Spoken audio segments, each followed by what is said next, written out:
앞서 말씀드린 대로 노회찬 재단의 사무총장 김형탁 총장님 나오셨습니다. 예, 반갑습니다. 김형탁입니다. 네, 반갑습니다.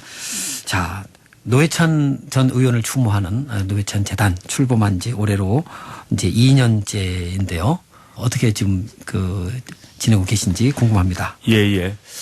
예, 노회찬 의원이 돌아가신 지가 벌써 한 2년이 지났네요. 그러니까 재단은 노회찬 의원이 돌아가시고 난 이후에 창립 논의가 있었고 작년 그러니까 1월 달에 창립했습니다. 그러니까 네. 정확하게 이야기하자면 한 1년 7개월 정도 지났네요. 그렇군요. 예, 뭐 2주기 추모 기간이 지난 7월 13일부터 24일까지 진행됐었고 네네. 예, 마석 모란공원에서 이제 추도식을 하고 그 자리에서 제2회 노회찬상도 시상을 좀 했습니다. 네네. 그 외에 온라인 추모관을 열어서 워낙 코로나 때문에 많이 모일 수가 없으니까 네네. 예, 온라인 들어와서 노회찬 의원님이 초등학교 1기 때부터 정치인 노회찬까지 여러 가지 기록 유품들이 있는데 그것을 좀 전시했고요. 네네. 그리고 요번에 노회찬 의원 헌정 음반이 나왔습니다. 네. 이등병의 편지로 유명한 김현성 작곡가가 작곡을 했는데요. 예. 네. 예, 추모 공연이 있었습니다. 예, 추모 공연이 2차례 걸쳐서 있었고, 예, 노회찬 의원을 그리는 많은 사람들의 마음을 좀 따뜻하게 좀 해줬습니다. 예. 그래요. 노회찬 의원님 그러면은 이제 청문회 스타로서 아주 촌철 살인 같은 멘트를 날리면서 상대방을 꼼짝 못하게 하고 예. 또 어떤 때는 또 굉장한 유머로서 상대방을 또 풀어주기도 하는 그런 분으로 따뜻한 인품을 가졌던 분으로 기억이 되는데 우리 김형탁 사무총장님과 노회찬 전 의원님의 인연이 궁금해요. 어떤 인연? 예. 노회찬 의원을 알게 된 거는 저도 예전에 노동조합 활동을 좀 했었는데요. 예. 노동조합 활동을 하면서 그때 당시 노회찬 의원께서 매일 노동뉴스를 발행을 하고 계셨어요. 그래서 매일 노동뉴스 발행인으로 알게 됐었고. 네. 같이 일을 하게 된 거는 역시 이제 민주노동당 시절부터 같이 좀 일을 하게 되었습니다. 제가 민주노동당에서 부대표도 하고 대변인도 하고 예, 노회찬 의원이 대표로 계실 때 진보신당에서는 제가 사무총장으로 해서 제가 모시기도 했었습니다. 그렇군요. 예. 진보적인 흐름에 우리 김형탁 사무총장께서는 쭉 있었기 때문에 노회찬 의원님과 자연스럽게 인연이 된 것 같은데 예. 김 총장님이 기억하는 노회찬 의원 예. 어떤 분이세요? 되게 겸손하고 소탈하신 분이에요. 네. 제가 나이가 어린데도 불구하고 한 번도 저한테 하대를 한 적이 없었습니다. 그리고 생각이 상당히 깊으신 분이에요. 그러니까 네. 워낙 이 촌철 살인이다 보니까 사람들은 적극적으로 이야기를 잘 하시는 분으로 그러니까 생각하겠지만 네. 실제로 대단히 생각이 깊습니다. 그래서 보면 촌철 살인의 구들을 보시면 네네.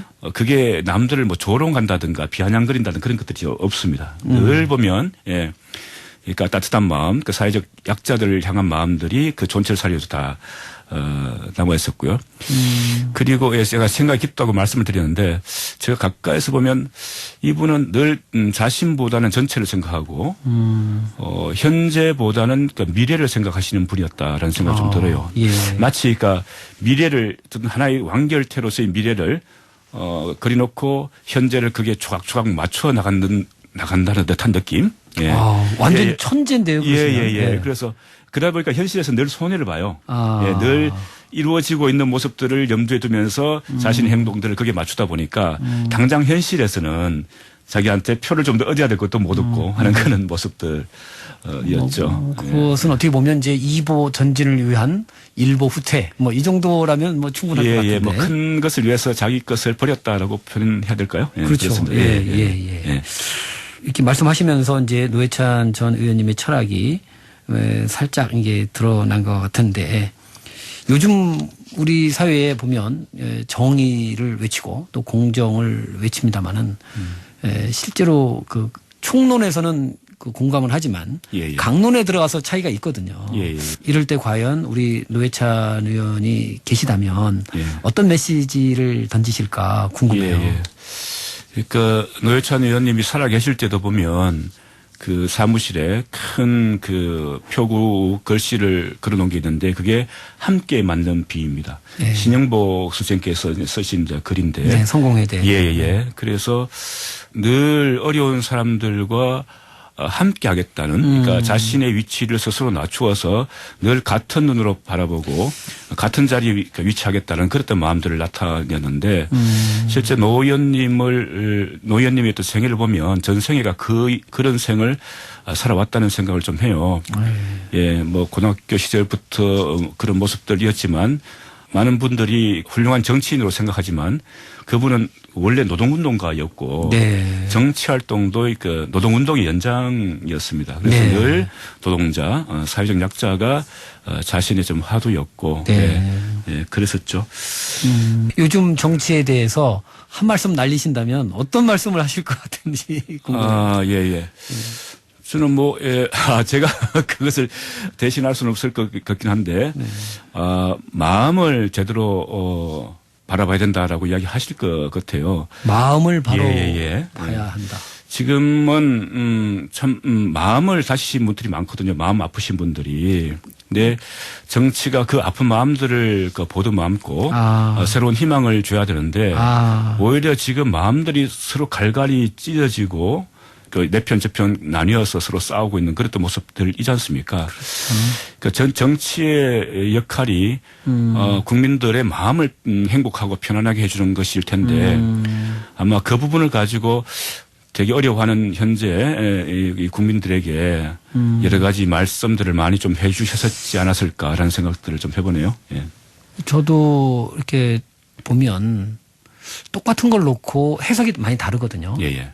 그래서 지금 그 민생에 관해서도 얘기를 하다 보면 간판은 같은데 정책은 반대로 나가는 경우가 많아요. 예. 결국은 민생 어려운 서민들의 그 속마음을 깊이 이렇게 들으려고 하지 않는 거. 경청하지 않으려고 하는 아전인수격으로 민심을 해석하는 그런 것 때문에 원인이 아닐까 생각이 들거든요. 네, 맞습니다. 그러니까 어려운 시기가 되면 사회에서 가장 고통을 받는 사람이 누구인지 정확하게 드러나게 됩니다. 그러니까 코로나19가 가져온 세상에서 누가 가장 고통을 받고 있는가가 사실 정치인들이 가장 먼저 눈길을 돌려야 할 곳이겠죠. 그러니까 평상시에는 모르고 지나갈 수 있습니다. 서로 뭐 자기 어떤 이해를 가지고 싸움을 다툼을 하다 보니까 그렇지만 어려운 시기일수록 가장 먼저 힘들어하는 곳. 그쪽을 찾아가는 그런 정치인들이 되었으면 좀 하는 바람입니다. 예. 어떻게 보면은 정당들은 각 정당의 어떤 그 이념이나 어떤 정책에 따라서 정책을 내놓기 때문에 이제 차이가 있을 수 있지만 그런 정파적인 것을 넘어설 수 있는 것을 또 지향을 또 해야 되거든요. 예. 그런데 그걸 넘어서는 부분이 굉장히 약한 것 같아요. 예. 전 정치를 많은 분들이 그 정당의 존재 이유가 뭐 집권이다 그러는데 왜 집권을 해야 되는 것인지에 대해서는 빠져 있다는 생각이 좀 들어요. 좀 정의로운 사회를 우리가 찾고자 하는 건데 그 외에 그 한자로 바를정자 보면 바를정자 한번 그려보시면 하늘이 있고 밑에 땅이 있고 그 중간에 사람이 서 있습니다. 그래서 힘 있고 가진 사람들은 그 스스로 눕히고 힘 없고 낮은 자리에 위치한 사람들, 가난한 사람들은 올려주는 그런 모습이지 않습니까? 그 세상의 그 정의라고 하는 것이 모두가 다 똑같을 수는 없지만, 그렇죠.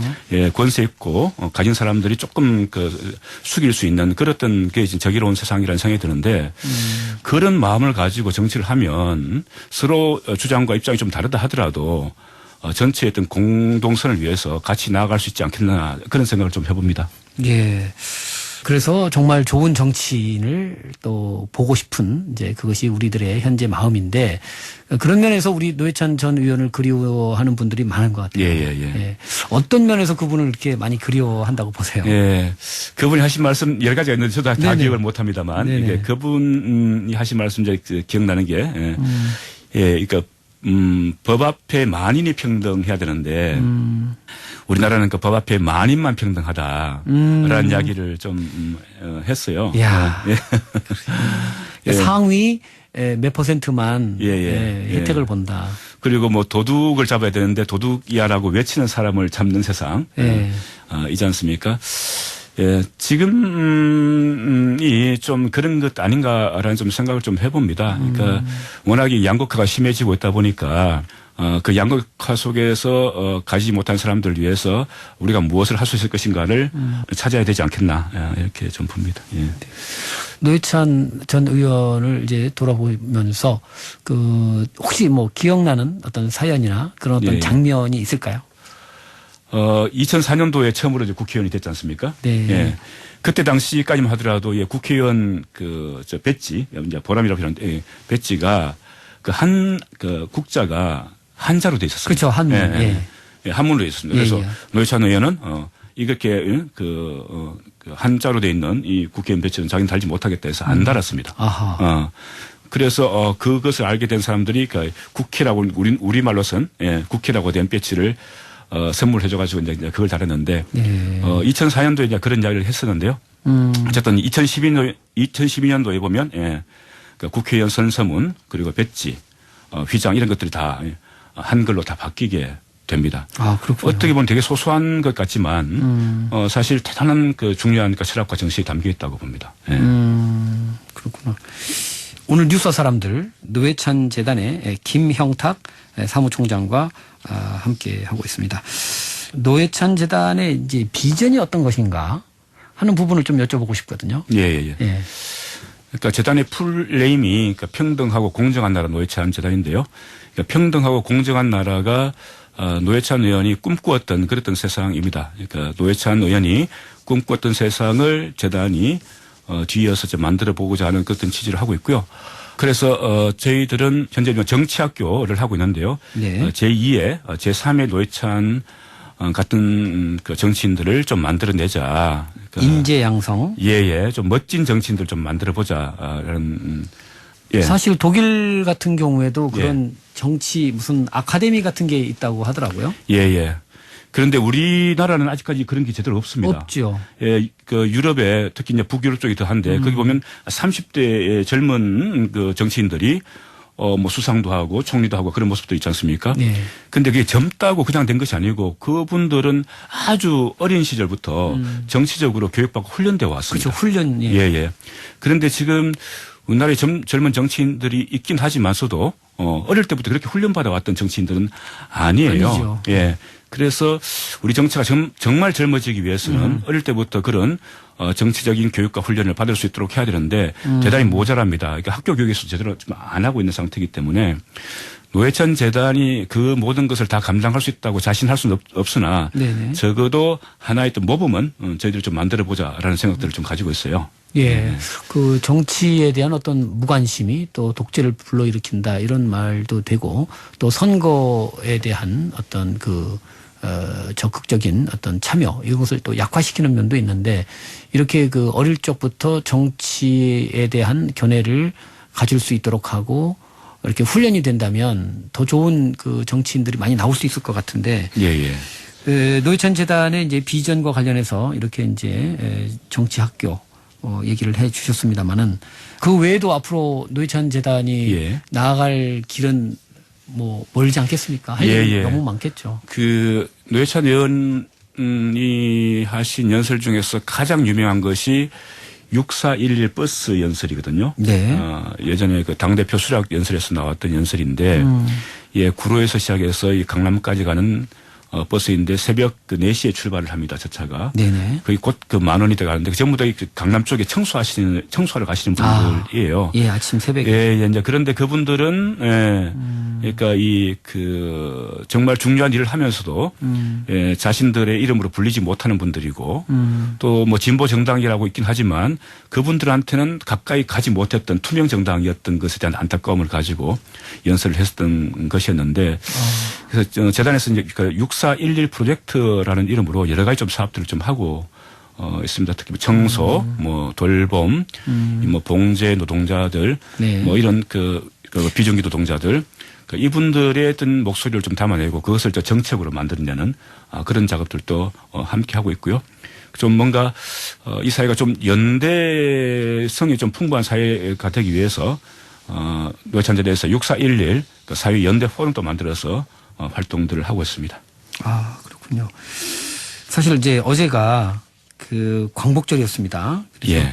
예, 광복을 바라보는 입장에도 차이가 나고 예, 예. 또 남북 문제를 보는 예, 예. 이제 시각에도 많이 차이가 나고 진보 보수 간의 그런 또 역사 간의 차이가 심한데 이런 것들이 과연 어떻게 해소돼 나갈 수 있다고 보세요?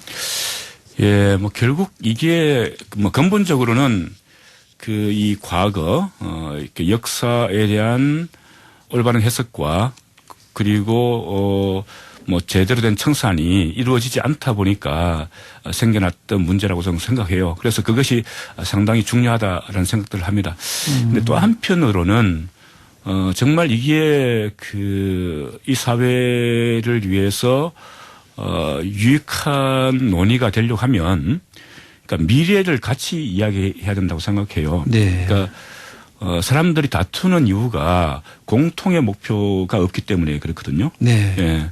그러니까 목표가 같으면 사람들은 협조하게 되어 있습니다. 그렇죠. 그리고 미래에 대한 그 비전과 전망이 같으면 역시 사람들이 서로 그러니까 손을 합치게 됩니다. 그렇죠. 그러니까 그런 측면에서 본다면 우리 어떤 이 다툼이 과거가 달랐기 때문에서라기보다는 오히려 더 중요한 것은 우리가 미래 그리고 목표를 같이 공유하지 못하기 때문에 생기는 현상이라는 생각들을 해봅니다. 아, 예. 굉장히 중요한 말씀을 해주신 것 같아요. 예.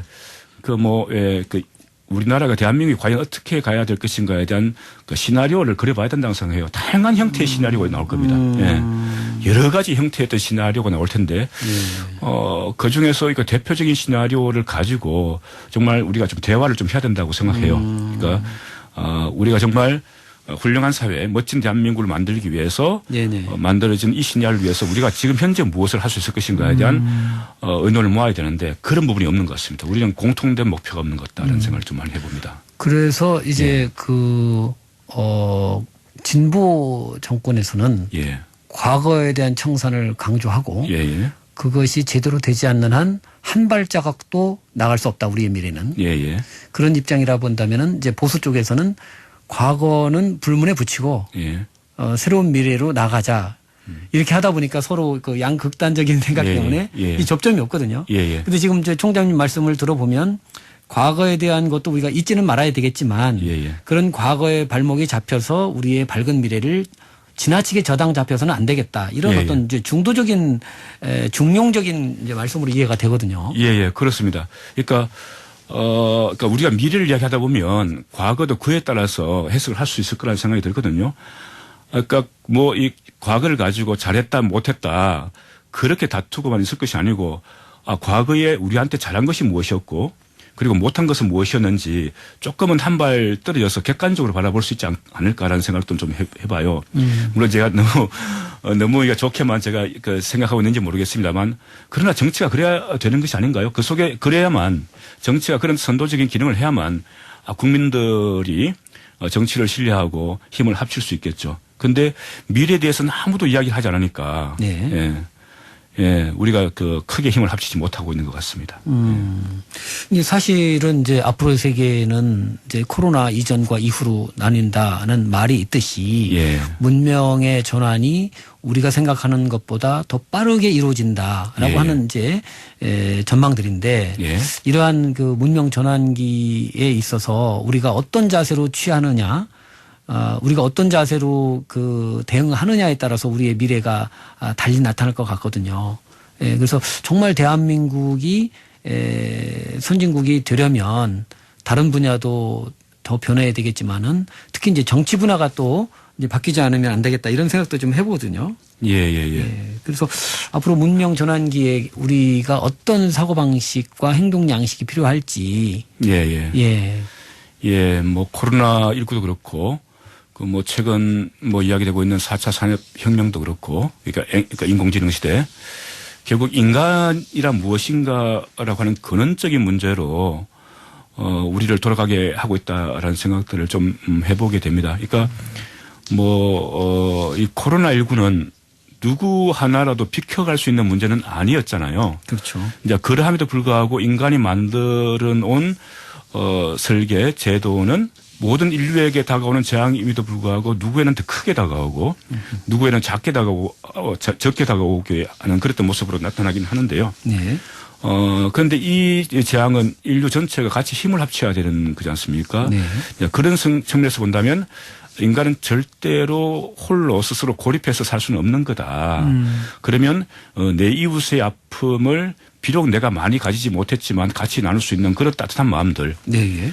이것이 그 인류 사회를 좀 더 행복하고 또 많은 사람들이 좀 웃을 수 있게 만드는 것이 아닌가 좀 생각을 좀 해봅니다. 그래서 저는 이거를 어떻게 표현할까? 뭐 저는 이것을 뭐 연대라는 말로 이제 표현을 합니다만, 네. 그래서 사회적인 연대를 좀 강화하자는 말을 표현합니다만, 표현이야 어떠하든 간에, 예, 거기서 뭐 상생이라 표현하든, 뭐 네. 공동체라 표현하든, 무슨 표현을 쓰더라도 바로 내 이웃과 함께 나아가지 않으면 안 된다라고 하는 그런 인식의 전환이 이제 우리한테 필요하지 않는가.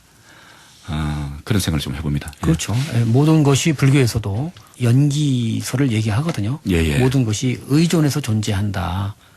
라고 얘기를 하고 있죠. 그래서 내가 존재하기 위해서는 나를 둘러싼 그런 환경이 없으면 존재할 수 없죠. 예. 뭐 물, 공기부터 시작을 해서요. 그런 것처럼 모든 것이 이렇게 의존해서 존재한다 이런 건데 사실 이제 우리 사무총장님께서는 이제 학부 시절 정치학을 또 전공을 하셨고 예. 이제 결국은 또 정치계에 투신을 하셔서 예. 여기까지 오셨는데 아까 이제 뭐 연대, 상생 또 공동체 뭐 이런 말씀하셨습니다마는 사실 그런 것을 나름 화두로 해서 지금까지 30년 이상 해 오신 것 같아요. 제가 볼 때는 예. 그런 면에서 어떤 본인의 어떤 정치 철학 이런 것도 있었을 것 같아요. 예. 뭐, 대학교 때 뭐 정치학을 배우긴 했으나 제 개인적인 정치는 잘 하지 못해서 잘못 배운 것이 아닌가라는 생각도, 해봅니다만, 그러니까 순수했던 시절에 우리가 알고자 했던 정치와 또 현실 정치가 많이 달라서 대학교 시절에도 또 많은 그러니까 고민과 방황을 좀 했었는데요. 예.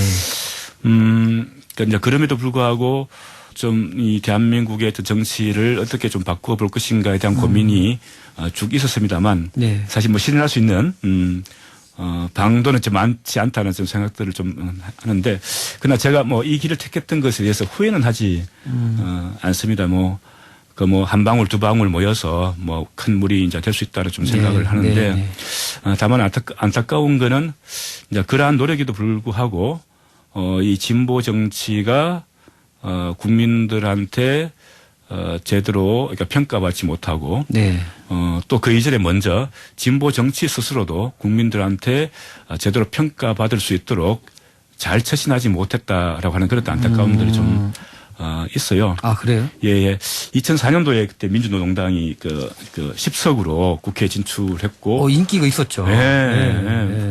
그때 당시 그 민주노동당 당사에 그 기자실도 있었고요. 많은 기자들이 상주할 정도로 그렇게. 근데 어떻게 이렇게 된 거예요?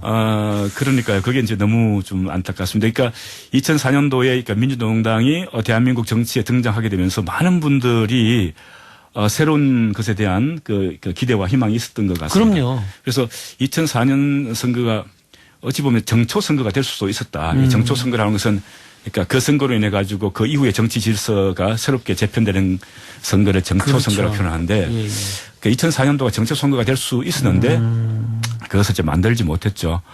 그러니까 결국 뭐 우리 내부의 이 다툼이었죠. 그러니까 뭐 보수는 부패 때문에 망하고 뭐 진보는 파벌 때문에 망한다 이런 이제 비아냥까지 들을 정도.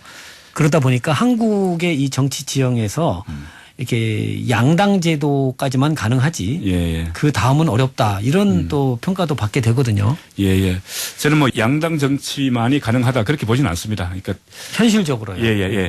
그랬던 거 아니까. 그렇게 계속 양당 정치로 지금 수렴되는 모습이어서 뭐 제3당 근데 제3당은 꼭 있어요. 그러니까 대한민국 보면 완전히 양당 체제는 아니고 제3당이 그렇습니다. 있는데 그 제3당이 조금 클만 할 것 같으면 제대로 하지 못하고 또 그렇죠. 쓰러지고 했던 그런 것들이 계속 이제 반복되는데 그러니까 국민들은 새로운 정당이 좀 제대로 된 새로운 정당이 나오길 바라죠. 바라고 있는 마음은 계속적으로 확인시켜주고 있다는 생각해요. 그러니까 정치권 전체의 변화를 기대하다 보니까 기존 그 양당의 기대를 많이 못하는 분들이 예. 제3의 정당 쪽으로 많이 관심을 가질 수밖에 없죠. 예, 예. 그래서 그러니까 뭐 민주동당도 이제 마찬가지였는데 그러니까 세상을 어떻게 바꾸자라는 그 주장은 신선하게 했는데 그렇죠. 그것을 다루기 위한 그 내부의 정치 그 내부의 리더십이 상당히 좀 그러니까 부족했다라는 생각들을 좀 많이 좀 해봅니다. 내부의 그러니까 리더십. 예. 그러니까 의지와 신념, 바람 이런 것들은 그러니까 상당히 강하고 그것이 국민들한테는 꽤 그 인정을 받았는데 네. 예, 그것을 이루어내기 위해서 우리한테 무엇이 필요한가? 그 조율하고 조정하고 타협하고 또 뭐 작은 목소리라도 귀담아 듣고 그러니까 큰 목소리라도 지나치게 크지 않게 하고 하는 그러니까 그런 그 리더십 이런 것들이 우리한테 좀 부족해서 국민들한테 좀 많은 실망을 드리게 됐다라는 생각들을 좀 해봅니다. 네. 그런 측면에서 본다 하더라도 노회찬 의원이 안 계신 게 꽤 많이 좀 마음이 좀 그렇죠. 아파요. 네네. 예, 그런 역할을 하실 분이었거든요. 그러니까요. 예. 그래서 지금 뭐 박원순 시장님도 예. 아쉽게 그렇게 된 상황이고 그래서 어려움을 잘 견뎌서 거기서 또 한 발짝 더 나아가서 이렇게 밝은 미래를 열어갈 수 있는 이런 어떤 것을 사실 보고 싶어 하거든요. 예, 예. 근데 우리 사회는 한 번 실수를 하면 예. 그것으로 거의 끝. 이런 식의 사고방식이 많이 자리하고 그래서 선과 악을 갈라서 악은 무조건 끝. 이런 식의 심판 이런 것들이 사실 불교적인 감성하고는 맞지 않거든요. 그러니까 예. 재기가 가능해야 되지 않습니까? 예. 그래서 불교에서는 지옥에 가도 지장보살의 원력으로 다시 인간 세상이나 천상으로 갈 수 있는 이제 그런 것들이 다 열려 있는데 그런 식의 어떤 우리 어떤 그 너무 선과 악을 갈라놓고 예. 심판하는 이런 사고방식에서 문제점이 있지 않을까 이런 생각도 좀 해보는데 예. 어떠세요? 그러니까 노회찬 의원과 박원순 시장 같은 경우에 국민들이 그렇게까지 정치적으로 심판하려고 했다고 보지는 않아요. 네. 그러니까 많은 분들이 뭐 생을 스스로 이제 마감하는 경우를 보긴 하는데 그럴 경우에 좀 세상을 비관하거나 본인들이 하고 있는 일이 좀 제대로 풀리지 않거나 뭐 그런 속에서 극단적인 선택을 하는 경우도 있지만 노회찬 의원과 박원순 시장 같은 경우는 한참 열심히 일을 하던 중에 그렇게 갑자기 이제 생을 마감하셨거든요. 이거는 세상의 기준은 또 높은 거지만 그 두 분한테는 스스로 세운 기준이 꽤 높았다라는 그렇죠. 생각을 해봅니다. 스스로 세운 기준이 스스로 높죠. 용납이 안 되는 거예요. 예. 그러니까 당신들이 주장해 왔던 것들이 있는데, 그렇죠. 예. 그러니까 그 당신들이 주장해 왔던 것들이 있기 때문에 객관적으로 참자가 보면 그건 다른 사람들에 비해서는 큰 문제가 아닌데라고 생각해도 본인들은 그걸 견디지 못했던 것 같습니다. 예. 그래서 그런 분들의 죽음은 저는 함부로 그러니까 조롱하거나 쉽게 그러니까 비난하거나 할 부분은 아니라 생각해요. 그러니까 그렇게 됐던 그것에 대해서 우리가 충분히 사태를 파악하고 비판을 하고 우리가 또 대안을 만들어야 되겠지만 그런데 그분의 어떤 삶이 그러니까 뭐 정말 사회적 기준을 봤을 때 너무 심각하게 문제가 있어서 마감했다기보다는 오히려 도덕적 기준이 높았고 오히려 그 도덕적 기준 때문에 우리 많은 사람들이 그분들의 죽음을 안타까워 하는 거 아닌가 하는 생각을 해봅니다. 네, 그래서 이제 제가 말씀드리는 취지는 이제 남에게는 관대하게 본인에게는 엄격하게 이런 어떤 철학 속에서 나오지 않았나. 그래서 저는 스스로에게 엄격하더라도 또한 그것이 어떤 끝이 아닌 재기의 발판을 마련할 수 있는 그런 어떤 인고의 세월로 우리가 만들 수 있다면 아까운 인재들을 이렇게 한순간에 버리는 것이 아니라 또 좋은 인연이 오면 또 쓸 수 있는 이런 식의 어떤 좀 더 유연한 철학으로 우리가 바뀌어야지 우리 사회가 조금 더 선진국으로 가는데 힘을 받지 않을까. 극단적인 논리보다는.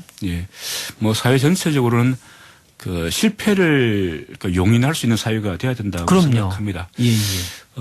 뭐 꼭 이렇게 이 두 분의 또 죽음과 같이 연계해서 그렇게 이야기할 수 있는 것은 아닐 수 있을지 모르겠으나 이제 좀 자신의 어떤 실수에 대해서 스스로 인정하고 객관적으로 평가받을 수 있는 네.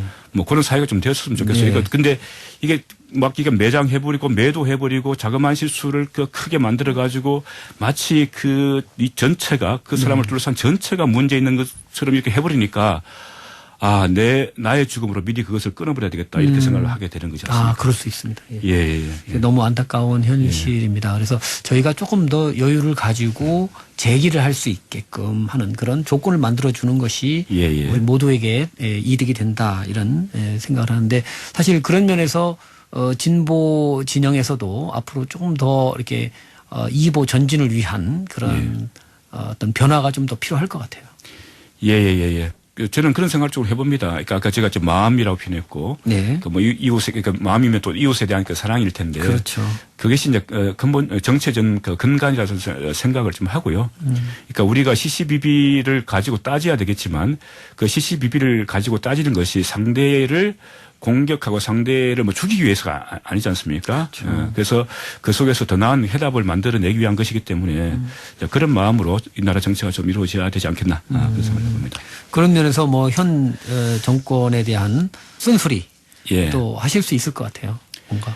예.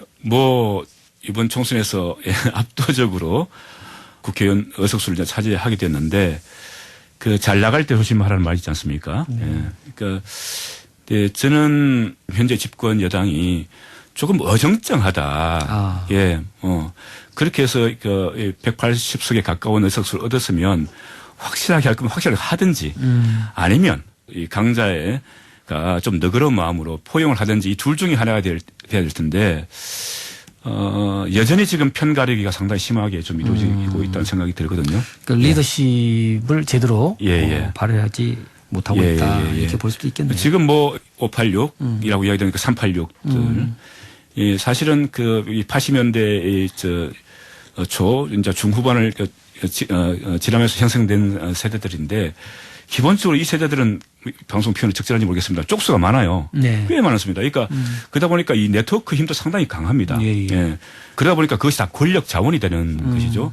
근데 그런 네트워크에 들어가지 못하는 사람들 같은 경우는 상대적으로 엄청난 소외감을 느낄 수밖에 없는 것이죠. 그래서 그 네트워크 안에 있는 사람들만에 가지고 정치를 하겠다라는 생각들은 좀 버려야 된다고 생각하고요. 그렇죠. 오히려 그 밖에 있는 목소리가 무엇인지에 귀담아 들을 수 있는 그런 정치가 돼야 되지 않나 봅니다. 네.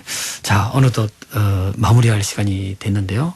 그래도 우리 BBS 뉴스와 사람들에 나오면 꼭 드리는 질문 하나가 있습니다. 그래서 정론을 펼치는 이 불교 방송의 어떤 역할 같은 것도 중요할 텐데 불교 방송에 어떤 주문하실 것이 있으면 해 주실까요? 네. 제가 오늘 이야기하면서 이 마음 이야기를 좀 많이 했는데요. 마음이라 하면 역시 이제 부처님이죠. 부처님의 마음 어느 하나에도 편중되지 않고 전체를 바라보려고 했던 그랬던 마음, 그런 마음으로 불교 방송이 계속 갔으면 좋겠고요. 저희 노회찬 재단도 바로 이제 그러한 부처님의 마음과 같이 두루두루 다 살필 수 있는 그랬던 재단이 될 수 있도록 노력하겠습니다. 예, 오늘 말씀 잘 들었습니다. 예, 감사합니다.